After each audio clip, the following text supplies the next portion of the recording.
It's rough out there. Certainly on the yards, too. Exactly. Spots in the yards. Okay, so here's a way to avoid those hot temperatures.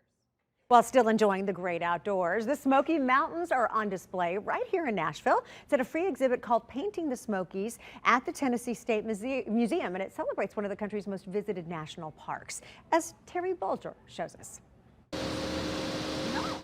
When it comes to nature, there aren't winners or losers, but let's brag a little here. When you taught visitors, the Smokies beat the Rockies, Yellowstone, and Yosemite hands down.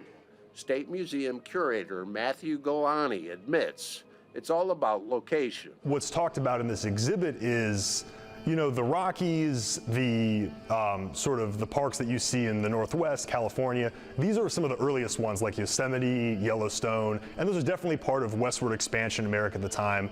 But the thing about the Smokies are, you know, they're right on the East Coast or close to it. They're in some of the most heavily populated areas of the country. The Smokies made their claim here thousands of years ago. President Franklin Roosevelt gave them national park status in 1934.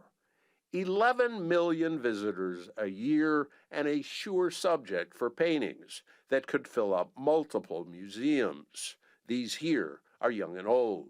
5 artists kick-started a national interest in this mountain range 80 years ago. It led to more artists, more tourists, and it just keeps growing.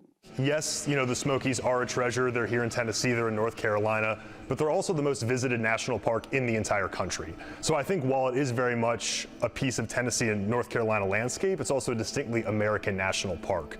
Of course, a visit is the best way to see this. What's on the wall here is next. Terry Bulger, WSMV 4, Nashville.